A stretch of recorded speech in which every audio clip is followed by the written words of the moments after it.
When you think about your future, you know what calls to you. Meaningful work, happiness, growth, and sharing these values with others. But how will you find all of that? There are many paths forward, including one you may not have considered. The military provides countless opportunities to pursue your calling, where you can be part of something bigger than yourself, while still being yourself and having the future you want. You have a calling, we have an answer. Learn more at todaysmilitary.com. Oh my God, it's the coolest thing ever. Hey guys, have you heard of Goldbelly? Well, check this out. It's this amazing site where they ship the most iconic, famous foods from restaurants across the country, anywhere nationwide. I've never found a more perfect gift than food. They ship Chicago deep dish pizza, New York bagels, Maine lobster rolls, and even Ina Garten's famous cakes. Seriously. So if you're looking for a gift for the food lover in your life, head to goldbelly.com and get 20% off your first order with promo code GIFT. Hello, this is Simon Brew. I'm the editor of Film Stories magazine, and a very warm welcome to the Film Stories podcast. As always, absolutely nothing could go wrong. Don't count on it, John. Come with me. And I show you how deep the rabbit hole goes. And movies that had stories. That the story just sucks them in. This is just the beginning. Stories. We would be honored if you would join us. Hello, and a very warm welcome to Film Stories with Simon Brew. I am Simon Brew. As always, that's absolutely everything you need to know about me. The aim of the podcast, well, it's given away by the title. I'm here to talk of the stories of films, and I tend to talk about development stories, production stories, marketing stories, release stories, distributors going into bankruptcy stories, all the ingredients really that go towards making the films that we know and sometimes love. Just that, the films that we know and sometimes love.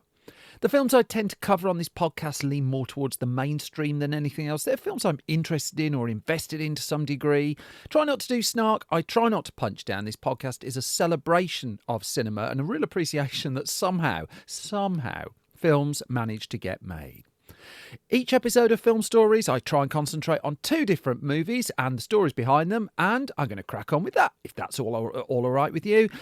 As always, I'm going to set things up with a trailer from the first of the two films I'm going to talk about, and I'm going to come to the story of it the other side of this. 477 to dispatch. We have a code 3. He was state-of-the-art in law enforcement technology.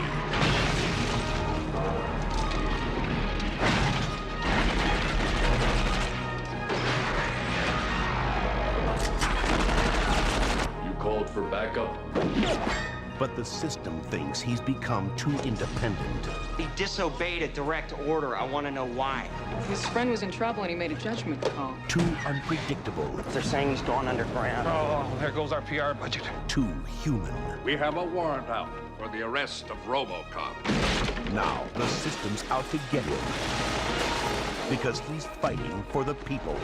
Stay here! Fight for your home! If you want to get in there, you're going to have to shoot through us. I don't have a huge problem with that. That then was a clip from the trailer from the film RoboCop 3. And RoboCop 3 dates back to 1993 in the end. Directed by Fred Dekker, screenplay credited to Frank Miller and Fred Dekker, story by Frank Miller, and starring Robert Burke, Nancy Allen, Jill Hennessy, Remy Ryan, John Castle and Rip Torn. And so Orion Pictures is where this particular story starts. Now, I've covered RoboCop 3 a long time ago on this podcast, but quite a lot more has come out since. And at the start of the 1990s, Orion Pictures was just simply not in the best of places. Now, I mean, Orion had backed the original RoboCop, but if you look at the slate of films it was working on, I mean, Platoon was an Orion movie, won the Best Picture Academy Award. It was just releasing Kevin Costner's Dances with Wolves, would win the Best Picture Academy Award, hugely profitable film. Also on the Orion slate at this point, but unreleased, were The Silence of the Lambs and The Addams Family. I've covered a couple of, I've covered them before on previous episodes of the podcast. The point was it had a lot of films that were about to make a lot of money, but Orion did not have a lot of money. The financial demons were very much at the door come the turn of the 1990s. However, it did have RoboCop in its back pocket. That the 1987 original, directed by Paul Verhoeven and starring Peter Weller, had been a profitable movie on its cinema release, hugely profitable when it made it to home video. And so Orion had poured a lot more money than it had spent on the original into a sequel that was coming out in 1990, cunningly entitled RoboCop 2. Now, RoboCop 2 was due in cinemas in June of 1990, at a point where sequels were commonplace, still a little bit more the exception than the rule. Certainly the fact that sequels were expected to make about 65% of the original's money, that was a rule that was around at this point. Some broke it, of course, but there wasn't the financial expectation that a sequel would outgross the original, as there often is today. Orion, though, knew that it had something here, and you'd seen the home video sales figures as well, and it was talking already about the possibility of further sequels as well. And so in 1990, I mean, it wasn't messing around. It didn't just register a third RoboCop film with the Motion Picture Association of America, it registered a fourth as well. It was looking to press ahead, but with RoboCop 2 heading into cinemas, and RoboCop 2 didn't do great guns really. That was directed by Irving Kershner of the Empire Strikes Back fame, the original RoboCop, Paul Verhoeven. Neither of them would return for RoboCop 3. In fact, there'd be another notable absentee that I'm coming to shortly. And in the end, the successful candidate was Fred Dekker, a man whose name adorns the much-loved film The Monster Squad. And he admitted to there's an excellent RoboCop archive site that's picked up an interview with 411 Mania. He admitted to those outlets, I was a big fan of the Verhoeven film. I would have been stupid to turn the job down. Now, there was already work being done on a script for RoboCop 3. That was being done by Frank Miller. Frank Miller has talked quite extensively about his time on RoboCop 2 and RoboCop 3. And as Fred Dekker would say, I was a huge fan and still am of Frank's work in comics, and he'd written RoboCop 2 for Orion and Irving Kershner.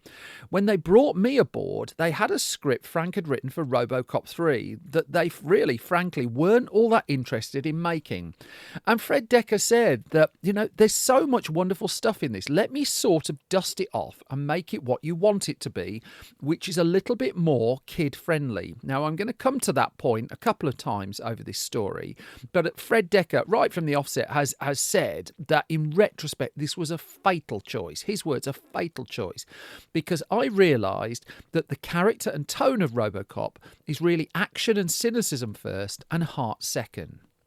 So, going back to that release of RoboCop 2, it wasn't quite the pot of gold that Orion had been hoping for. It'd done all right, but the financial expectations were higher, and also the expectations of Orion employees who still wanted a job and a company after its release. They were certainly higher as well, but it just wasn't as good a film. I think there's interesting stuff in RoboCop 2, but still, it was a fair way off the original. It remains so as well, no matter how rose-tinted we tend to look at it now. Well, certainly I look at it. Now, Orion still thought that there was money to be made, and by the autumn of 1990, it was still going to press ahead with RoboCop 3, and it got people like Nancy Allen, Angie Bolling, Felton Perry, and more signed on the dotted line by the September of 1990 with a view of getting the film shooting by the end of that year and in cinemas for the summer of 1992. Now, the problem here was Peter Weller, who'd played Alex Murphy, stroke RoboCop, in the two films to date. He was committed elsewhere. That there were a couple of projects he was juggling around this point. He was looking, for instance, to make his directorial debut with a film called Morning Glory, completely unrelated to the Rachel McAdams, Harrison Ford film that's come out a lot more recently, directed by Roger Michell. Covered that on a previous episode of this as well. That Morning Glory is a terrific film, by the way, if you've not had the pleasure. But Weller was looking to star in and direct a different version of Morning Glory. But then that project too, he dropped when David Cronenberg offered him the lead role in the film Naked Lunch. Now, this was a role that Weller badly wanted, and he got it. The story around the time was that he just wasn't interested in RoboCop 2, couldn't wait to step out the robo suit. That's been dispelled, really, in more recent times. And in fact, it's been revealed he did have conversations with Fred Dekker and showed some interest in returning for RoboCop 3. The problem was he just couldn't make it work. And so, as much as Orion had locked down lots of returnees from RoboCop 2 for RoboCop 3, it hadn't got its RoboCop back. And there were reports in the Hollywood trade press by October of 1990 that Orion was just going to back out of this, that this wasn't going to work. However, those trade reports just simply weren't true. And it was producer Patrick Crowley, by October 1990, he got out in front of the press and just said, no, this is happening. We are pressing ahead with this movie. But there was a knock-on to the start of production that no longer was RoboCop 3 going to be shooting by the end of 1990. It was moved back to February 1991. The plan was still, let's try and get it done for the summer of 1992, but they still needed this new Alex Murphy. They still needed a new RoboCop. And so a couple of reports were around at this point. I mean, I remember reading that Michael Dudikoff, a friend of Peter Weller's as it happened, was apparently approached. I didn't get a second source on this, so just to be clear, this might just be tittle-tattle. He was said to have turned the role down almost out of loyalty to Peter Weller, really. But the problem the casting team faced on RoboCop 3 was basically the suits were pretty much built. That a lot of the behind the scenes work was already quite advanced, and so they didn't just need an actor who could really deal with the duality of the character, but also they needed one that bluntly fit in more than one sense. Thus, the casting search wasn't just for someone who could hold the role, it was for someone of a certain physical size who would be able to deal with the mechanics of the outfits that had already been designed and were being worked up. It was Robert John Burke who eventually prevailed. It was said to have come down to two people in the end. I don't know the name of the other person, but what won Burke the part was, first of all, he had a background and knowledge of mime, and that's really quite useful when you're acting behind a suit. And also, he just about fitted in the suit itself. Not completely, but he did just about manage to get in there. Now, let's go back to Frank Miller, because he'd been tasked with writing the screenplay for this, and he would reflect of his experiences on the RoboCop films to an interview with G4 TV. Over a decade ago, he was talking about this, and he said, well, RoboCop 2 was the more intense of the two, more because I was on the set every day and watched the whole process. He said, for RoboCop 3, I was a little more distant because I didn't go to the set. And he said, in both cases, I learned the same lesson, though. That lesson, don't be the writer. The director's got the power. The screenplay is a fire hydrant, and there's a row of dogs around the block waiting for it. Now, by February 1991, the Orion cash crunch was common knowledge. Never mind that Dances with Wolves had been released by this point and was bringing in mega money. It was just gearing up to release The Silence of the Lambs. And as one insider told the Los Angeles Times, we don't have any money for P&A after The Silence of the Lambs is released. Now, at that point, The Silence of the Lambs was days away for release, but there was nothing really left in the coffers for anything else. And so it became reported at the start of 1991 that Orion was looking to sell off stakes of, or not, if not the features entire, of a bunch of movies that it was working on. That it had RoboCop 3 that was just about to start shooting. It had Bill and Ted 2. That was one of it. That was in post-production at that point. It had The Addams Family, and The Addams Family would sell on to Paramount Pictures pretty much mid-production, and then watch as Paramount Pictures not only made a hugely profitable film, but got a mini franchise off the back of it. And so the problem with a RoboCop 3 that meant it couldn't do a clean sale was the way it had split up the foreign rights. That as much as Orion had the distribution rights in the US, it didn't have them outside, because it had inked a deal with Columbia Pictures, owned by Sony, to distribute a bunch of films outside of America. This deal had been worth over $100 million to the cash-strapped Orion. And so this meant, I mean, the Hollywood trades were noodling on this and just felt that it meant that Columbia would try and find a way to keep Orion going, because otherwise it was losing access to this bunch of films coming through, and I'll come to those films shortly as well, that it had already ponied up the money for. It also meant too that as the money was tightening and the coffers were emptying, that Orion was scaling back the budget on RoboCop 3. That the financial disappointment of RoboCop 2 had turned its head a little bit there anyway. But now RoboCop 3 was going to be around $5 million cheaper, that it was going to cut it back a little bit. Now, they didn't really cut back the ambition of what they were trying to do. Without going into deep spoilers, there's a sequence in RoboCop 3 that requires RoboCop to fly. We hadn't seen this before, and it is not the most convincing visual effect you'll see in 1990s cinema. It almost had a little bit of a whiff of the Superman 4 story. And in the case of Superman 4, which was directed by Sidney J. Furie, a perfectly good director, of course. But he was having to deal with the fact that at the very late in the day, the budget was significantly slashed and he was still expected to deliver a Superman film. In the case of Fred Dekker, the budget was slashed. He was still expected to deliver a RoboCop film. Still going to cost like over $20 million to make. So it was not a total penny-pinching production. But for what they were looking to bring to the screen, all of a sudden there was just this discrepancy between the amount of money that Orion had to be able to bring that material to the screen in the first place. The start of filming did happen eventually in February of 1991, even as this background was playing out in the trade press about the very fabric of Orion Pictures. There was a young lead role. One of the co-lead roles is a youngster by the name of Nico in the film. The auditions for that part had attracted over 1,500 people. The shoot itself as well for RoboCop 3 was really quite extensive, that they shot in and around the Atlanta area. They went to around 25 locations, so that's not a cheap way to do this. If you go to, have a look at one of the direct-to-DVD Starship Troopers sequels, and you'll very much see the difference of someone who's shot a film in a warehouse or just on a soundstage with limited resources against someone who's been willing to go outside a lot more. You kind of writ large on as that franchise develops. The production also took over a warehouse just outside of Atlanta, and they turned that into a soundstage. And it was a 14-week shoot that was very much tied to the area in which the movie was filming, that a lot of the extras were drawn from the Atlanta area. A lot of the crew were as well. In fact, the majority were.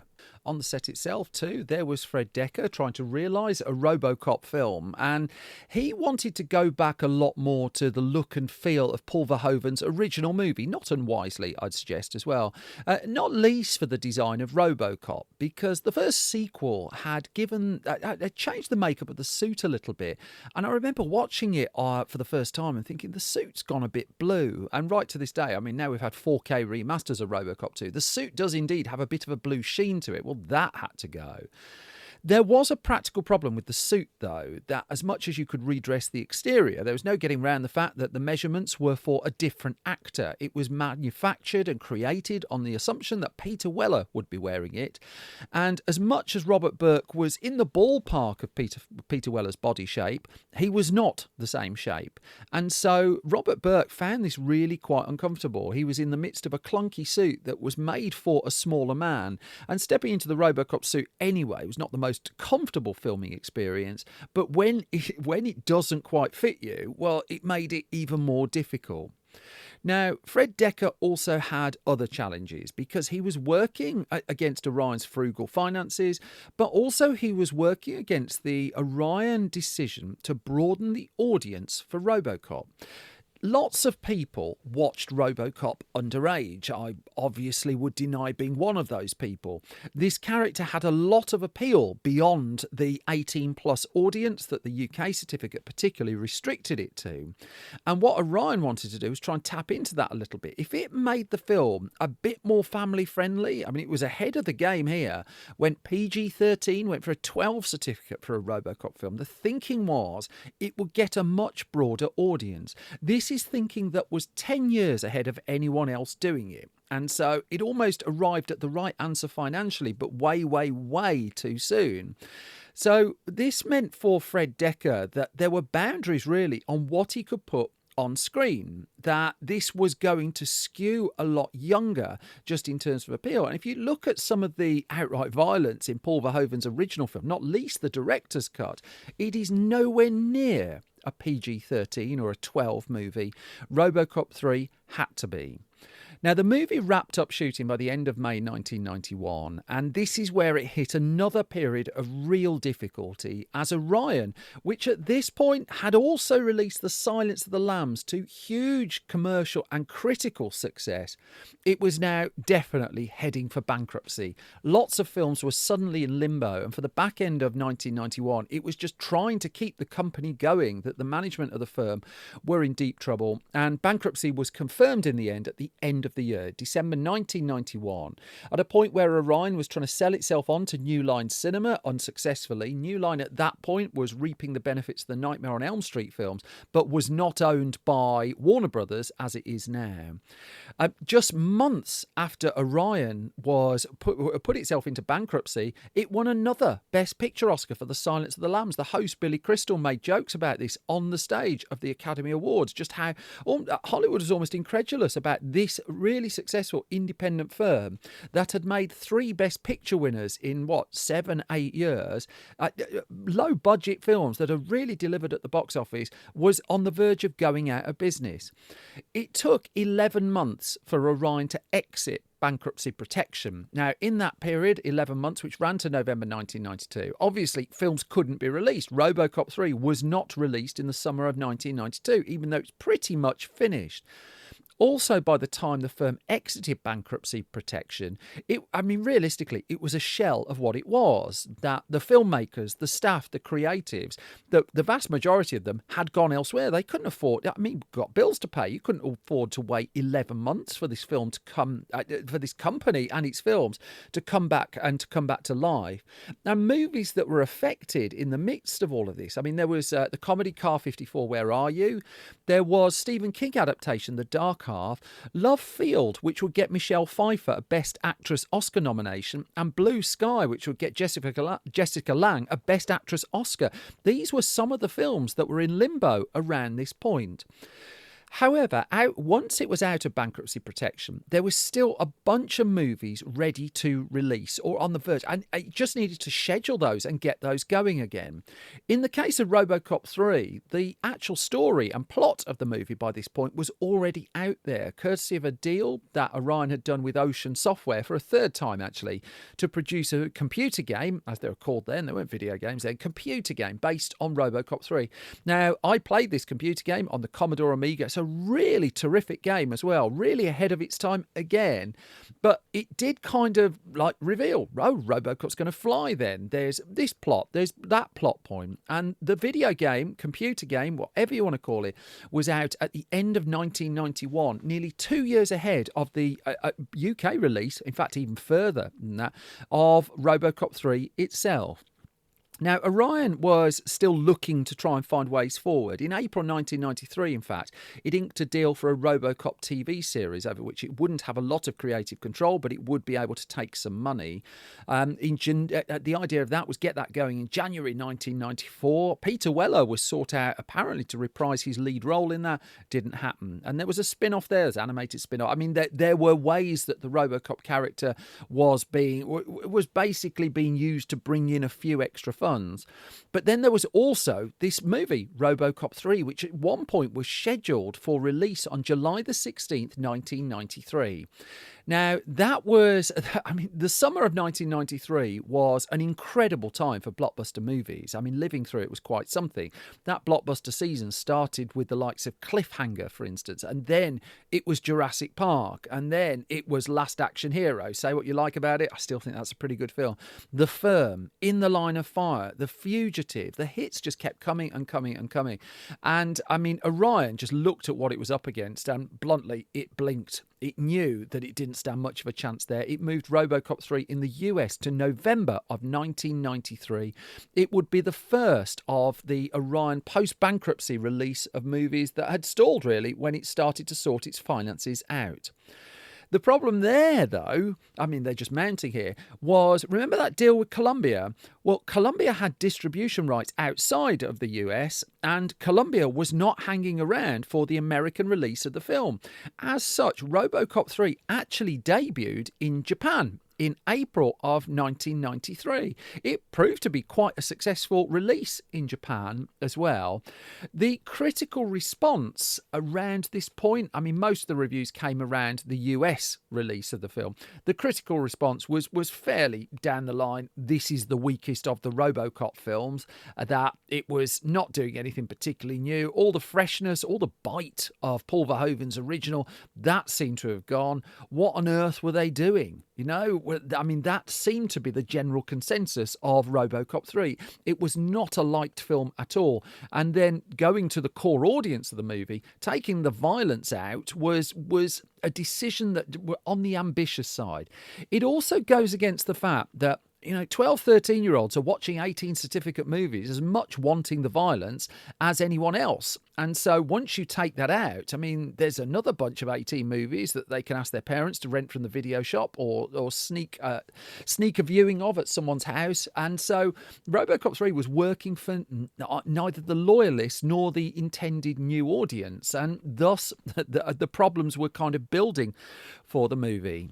Just to add a further headache for Orion as well, the fact that the film had been released in Japan so many months before, 7 months before it came out in America, meant that bootleg copies of the movie were being sold in America over the summer of 1993. The people who were desperate to see the film were finding a way to see a pirated version of it as well.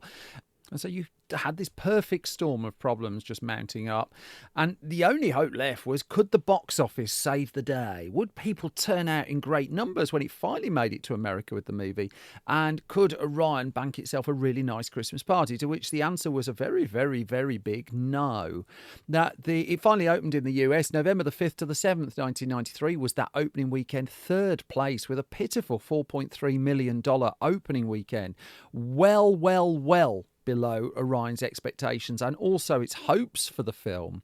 In second place, Paramount Pictures' Flesh and Bone opened with $4.5 million, but it was Walt Disney's, well, ironically, wasn't called Disney at the time, Touchstones. How about that? Tim Burton's The Nightmare Before Christmas. That was on its fourth week in the top spot with $7.6 million. It wasn't a high-grossing weekend, appreciating different times, and it wasn't an era where every weekend had to have a $20-25 million film. Still, there's no getting away that it was not a fruitful time after what had been a very, very good summer. Cool Runnings was hanging around in fourth place after 6 weeks on release. The Beverly Hillbillies had disappointed, the movie of that. After 4 weeks, it was limping out the chart, really, at $30 million. The third Look Who's Talking film, well, RoboCop 3 just about beat that. That opened in sixth place with $4 million. I will say, I think the third Look Who's Talking film, Look Who's Talking Now, is the best of that trilogy. It's not a hill I'll die on, I'm just putting it out there. Rudy was in seventh place, starring Sean Astin. Demolition Man in eighth. Malice, interesting thriller, that was in ninth. And Fatal Instinct from Carl Reiner was not doing particularly well in 10th place with a $2 million gross on its second weekend out there. For RoboCop 3, the audience plummeted the second week. 51% of its audience disappeared. It was down to 8th place with $2 million extra in the bank, as films such as The Three Musketeers, the brilliant Carlito's Way, and Michael Keaton in My Life opened the following weekend.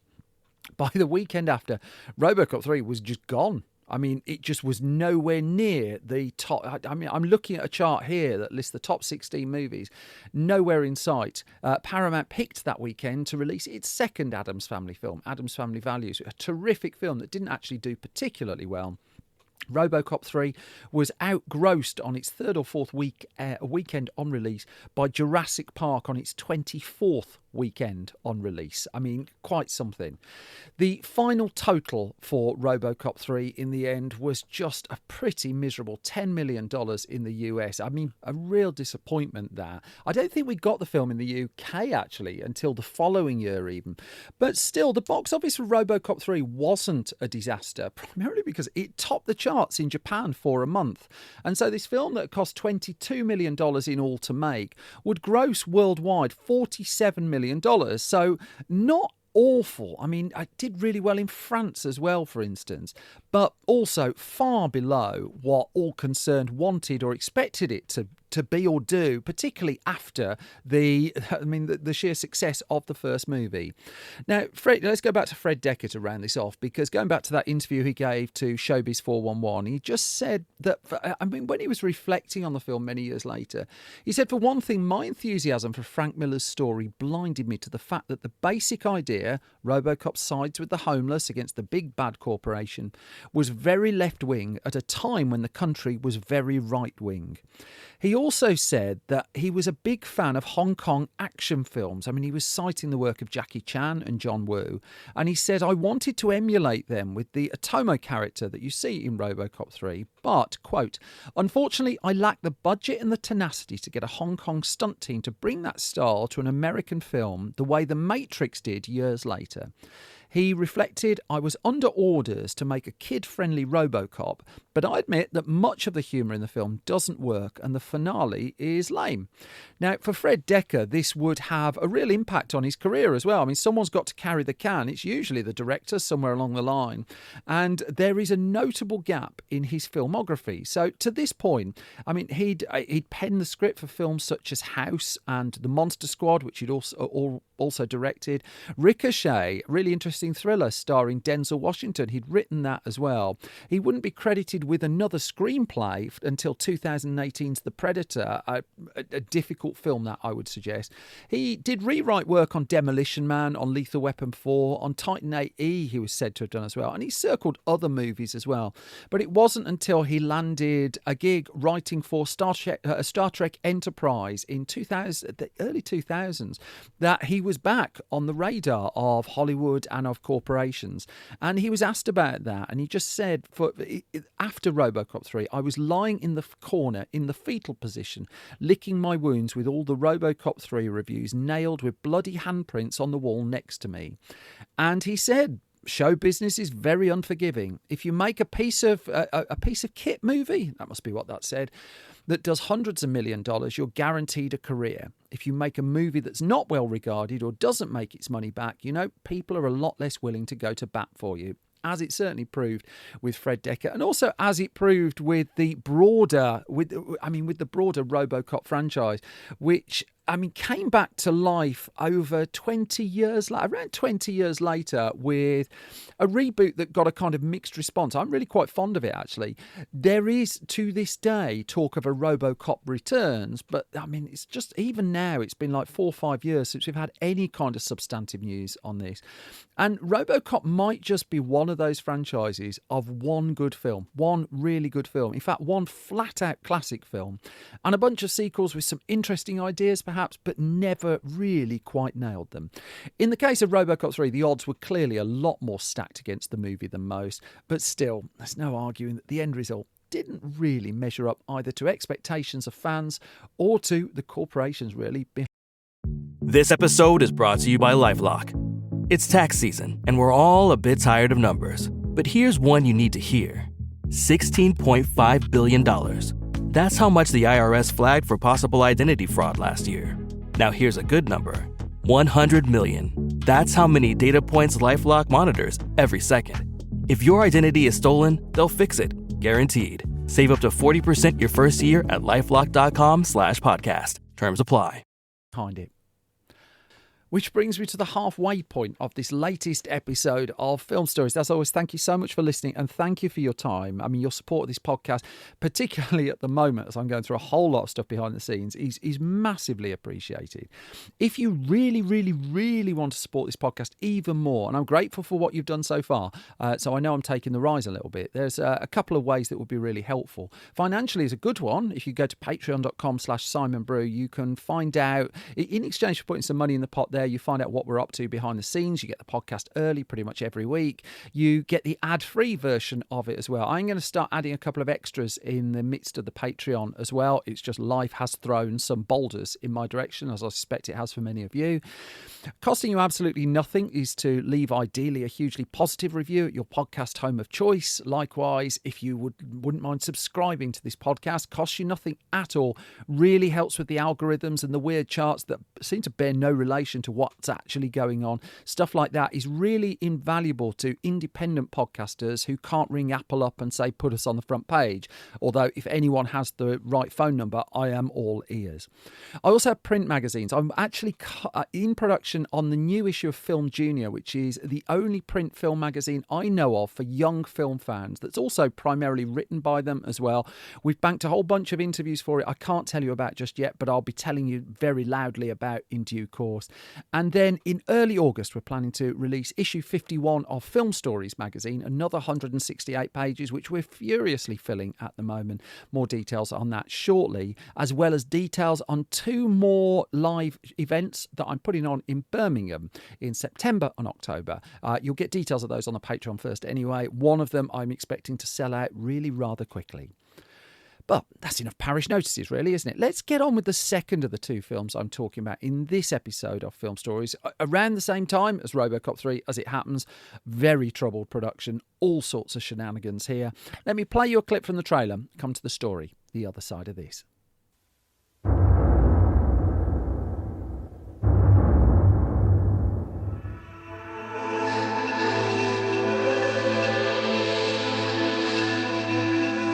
An erotic dream. What's her name?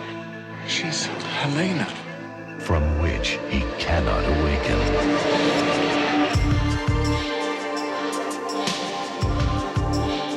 A dark obsession. You're everything to me. You're nothing to me. He cannot control. Nothing to me. You haven't the faintest idea how to make me feel good. Make me feel good. What is it gonna take, Nick, for you to realize I don't want anything to do with you? She is a woman he will do anything to possess. You have done a very bad thing. Anything. You should see what he's done to me. I had to operate here in the lab. Nick, this is unheard of. Why isn't she in the hospital? I took care of it, Alan.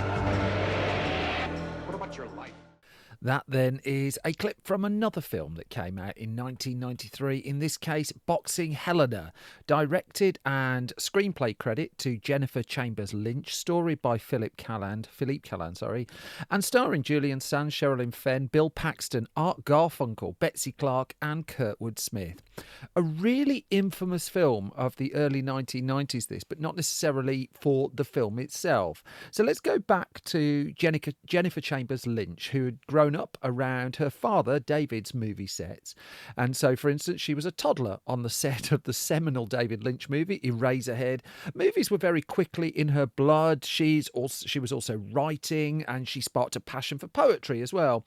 And as she would explain in an interview with Vice, she was reading a place called Helena's in Los Angeles when a man called Philippe Calland approached her. Now, this was in 1987, and Jennifer Chambers Lynch was 19 years old at this point, and he told her about this story he had, an idea for a film. Now, there's no way to gloss this. It was about a man who cuts off the legs and arms of a woman and keeps her basically in a box so that he can possess her and own her, and no way to spin it really. And as Jennifer Chambers Lynch said, he approached her and said, I'm interested in having a woman write a story I have into a screenplay, and it's called Boxing Helena. And it's about a man who cuts a woman's arms and legs off, puts her in a box because he loves her. Told you. And Lynch recalled saying, well, that sounds kind of terrible. However, they had a conversation about it, and while she admitted that the idea wasn't one that particularly appealed to her, she still asked if she could take that core idea and, in her words, bring in some of the associations that I have with what this is really representing. Because, she talked about how she'd been born with a really bad case of club feet. She was put in a cast the day she was born, and she explained that she would think that she was broken and maybe someone would find her beautiful. These are her words again.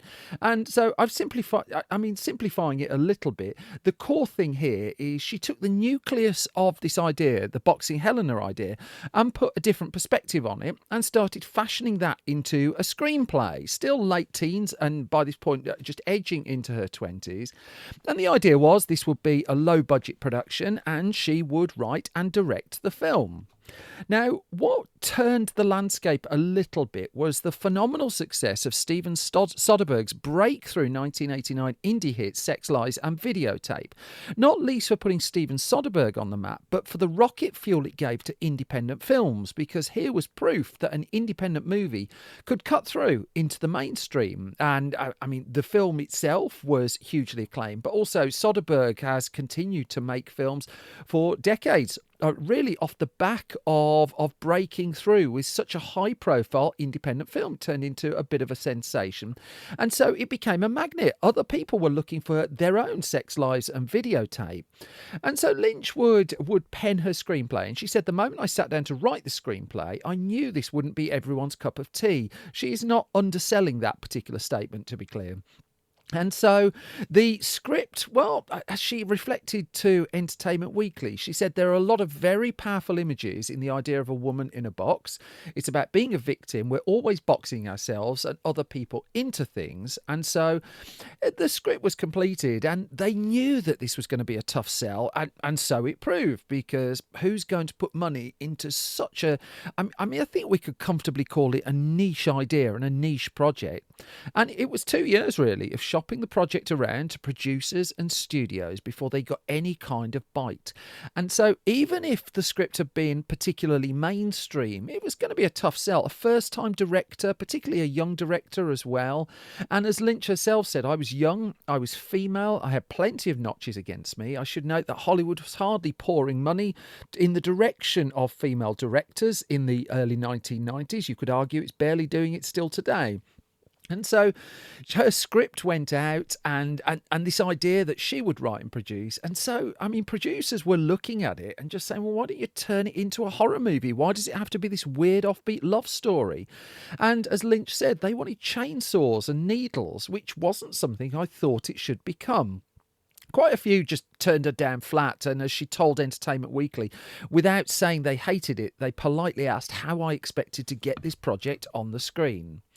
But 1989 would prove to be the turning point. By this point, she'd been working on it for a couple of years. And that's when a small independent outfit by the name of Cinetel Films threatened to pick the picture up. And in fact, it invested in a 3-month option. So it gave it the rights, 3 months rights, to try and turn this into a film and to get it off the ground.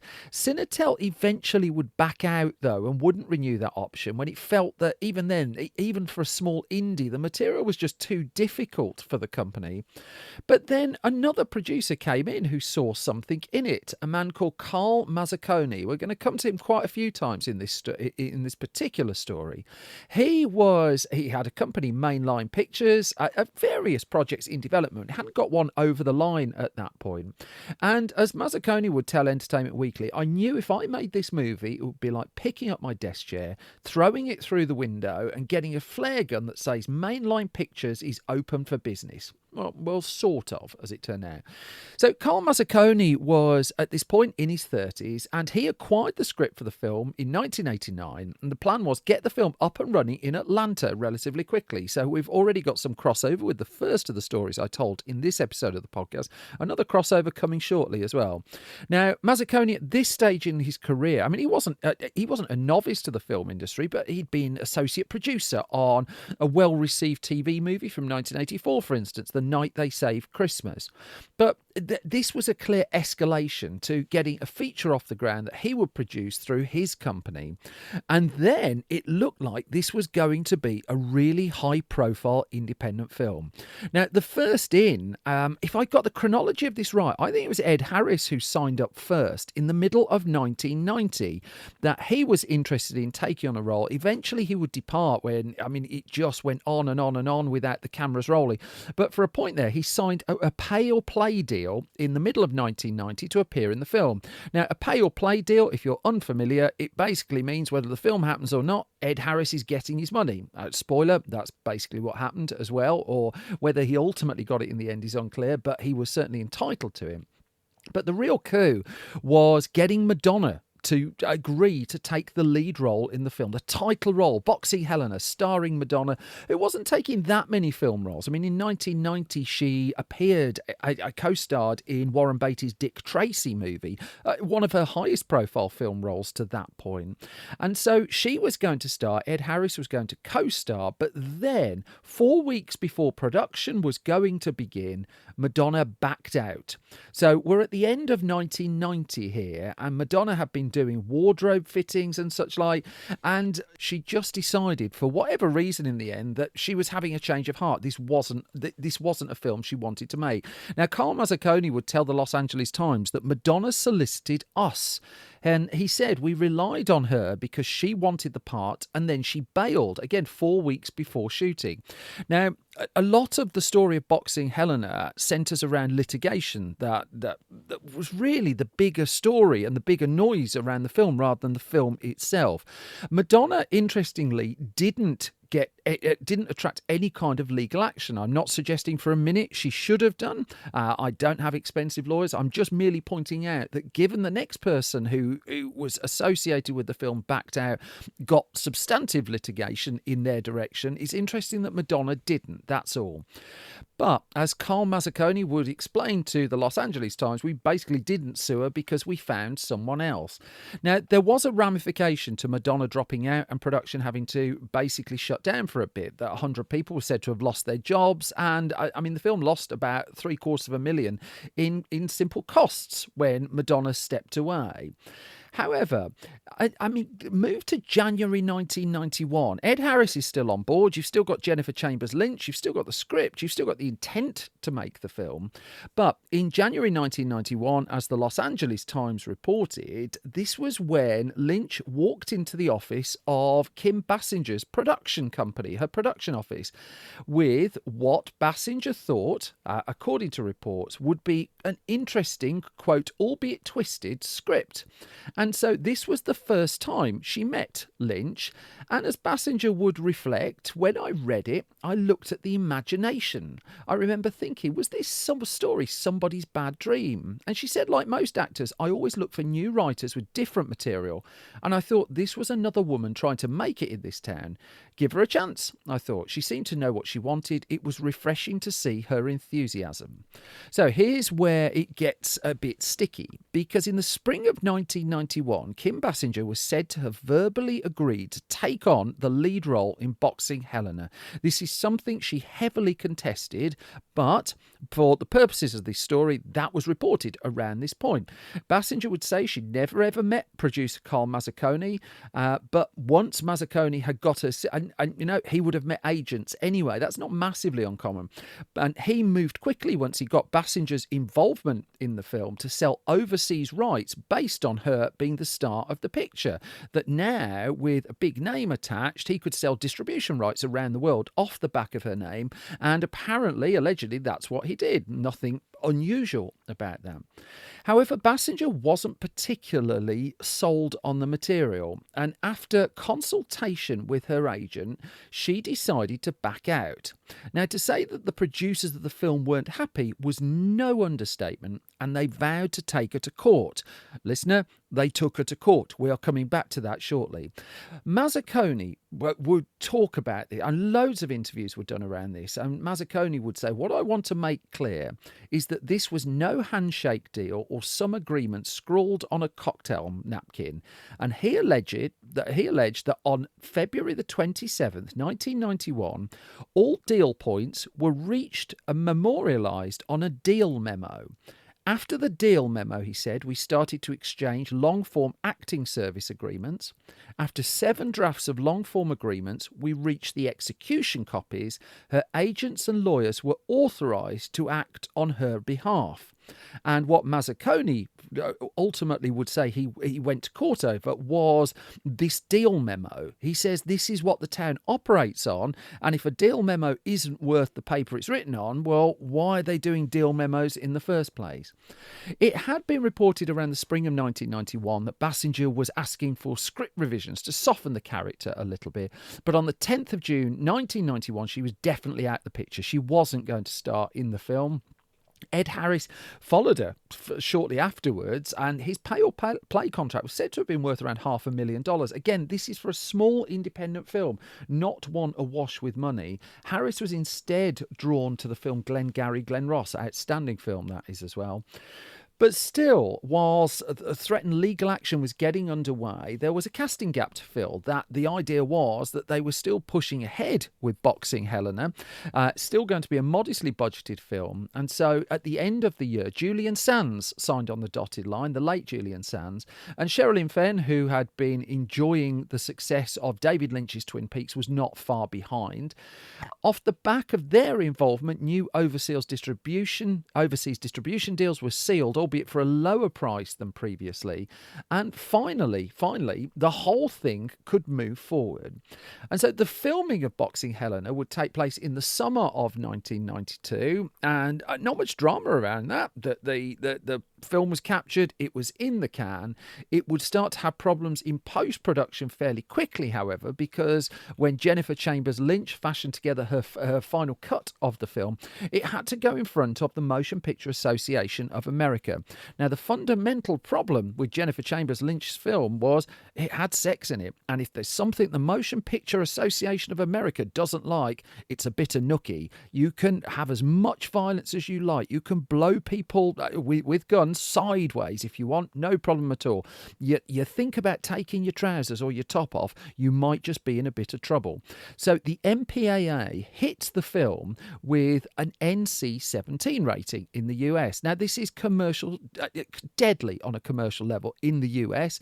NC-17 means most of the big theatre chains, certainly in the 1990s, wouldn't carry your movie. That the big video stores, the likes of Blockbuster Video, would not carry your movie, and it restricted heavily the potential market for your film.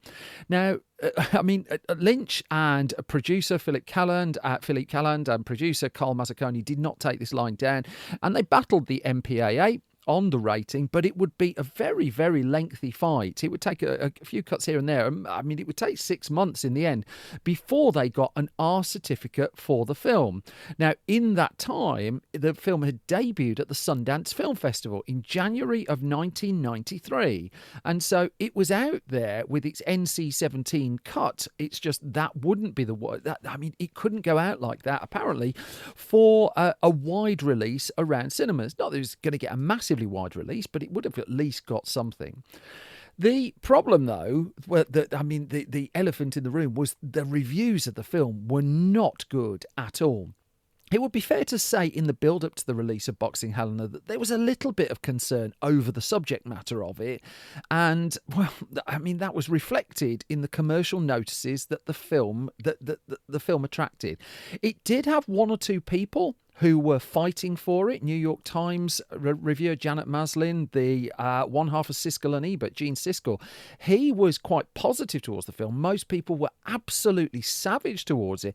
Absolutely savage too towards Jennifer Chambers Lynch. Here was a young woman making her directorial debut, also the daughter of David Lynch. She had a target on her back, and people were taking their pot shots in abundance at her.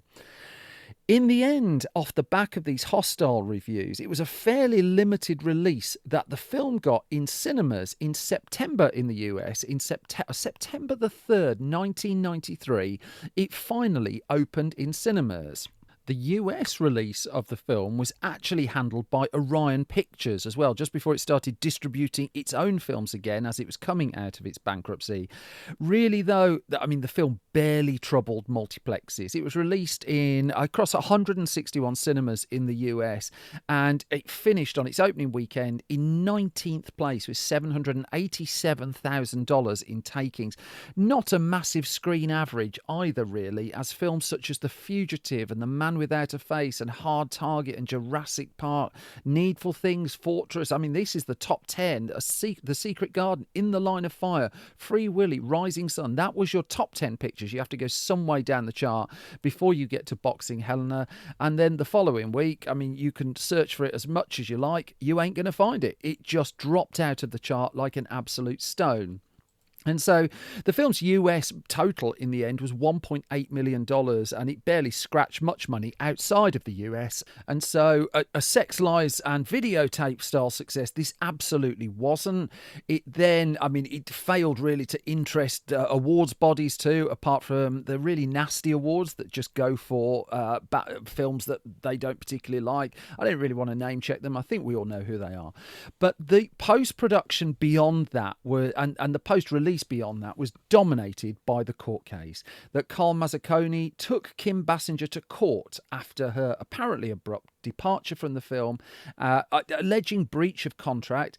Now, Basinger would insist that her agents and lawyers were not actually authorised to sign off on a project, only to negotiate on her behalf. And so that deal memo that I was talking about came to the centre of the case, really. But ahead of the release of the film in March 1993, it was a jury at Los Angeles Superior Court found against Kim Basinger, and she had to pay $8.9 million in damages, more than the actual budget of the film by several $million. Now, this was more money than Basinger had. Between you and me, it's more money than I've got as well. And she just simply couldn't pay it. So she instantly had to file, within 2 months really, for Chapter 11 bankruptcy protection in the US, which was eventually converted to Chapter 7. But the bottom line of that is at the start of 1994, her estate was facing immediate liquidation to pay her creditors. Basinger gave an extensive interview to the Los Angeles Times at the start of 1994 and 1994, and I mean she wasn't really pulling her punches. She talked about how these people were wannabes. They needed someone to go after, and it ended up being me. And she just said, "I just can't believe I'm caught up in the middle of this." She said, "It's made me a nervous wreck. I don't see myself as some victim or martyr. I hate those words," she said. And she said people just said to her, "Why didn't you settle? Why didn't you pay them $600,000 and get rid of them?" And she just said, "At no time did it ever cross my mind to settle. This town is all about settling." And she was insistent, "I didn't do anything wrong. Never, ever will I settle." Now, the ruling just sent absolute shockwaves through Hollywood, that all of a sudden you had to be careful what you committed to, else, you might be on the receiving end of one of these memos as well. There was a story of Whoopi Goldberg making a film, I think it was Theodore Rex, and that was said to be a film that she'd loosely, I don't know the full story of that at the moment, but she'd loosely committed to and basically opted to make it rather than fight legal battles that would have ensued had she not. That's all alleged. That's all badly put in my words. But the point here was the ramifications through Hollywood were significant, that because of the power of Basinger's agency at the time, it was just assumed that the big agency and the big star could just easily win over the small producer with no credit, no credit to his production company's name. And yet that's not how it turned out at all. It didn't stop the legal battles for ongoing, that Basinger would appeal the ruling, and this went on for a couple more years as well. And Variety reported in December 1995 she did actually settle in the end, just ahead of a further trial. The whole thing was going to retrial, but she just didn't want to go through it, and the settlement price was said to be just south of $4 million, more than the box office gross of the film worldwide as well. And it was basically a production in the end that most people were happy to put behind them. Carl Mazzaconi, in fact, would go on to produce other films. He'd do Dumb and Dumberer, When Harry Met Lloyd, Repo the Genetic Opera. He did the Texas Chainsaw Massacre movie Leatherface as well. But I think the end of the story really goes to Jennifer Lynch, because she was a young woman making her directorial debut. And sure, she's the daughter of David Lynch. She got a leg up in the industry. She got a helping hand. That notwithstanding, it was her film. It was her script. She put her work on the screen, and she got savaged for it. It would take her a long, long time before she would make another film. That would be Surveillance, which would be, 14, 15 years later. And, she reflected about all this in a piece called The Hollywood Interview, where she said, "I'd love to know why people were so mad at me for telling a crazy fairy tale." And they were mad. She attracted a lot of anger and a lot of ire. And she said, "I'm the first to say I didn't know what I was doing. I did the best I could at 19, and all these crazy things happened." And she said the idea that the film was faulted when everyone involved worked so clocking hard and believed in me, and there were these adults believing me, who was essentially a child, she said of herself at the time. And she reflected on the moment when the National Organisation of Women slammed her, and she just said that was sort of the final straw.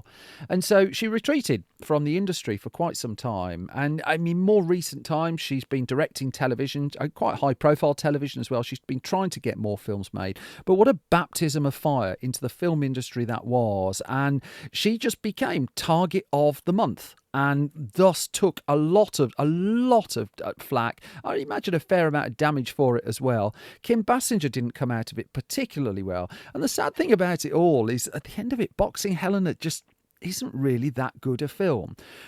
I mean, is it as deserving of all the pushback it got? I mean, I've seen worse, put it that way. But it's a film that did real damage to a couple of the people involved with it, and I think that's the sadness of it in the end. It had ramifications too for Hollywood contracts. It had ramifications for the way Hollywood did business.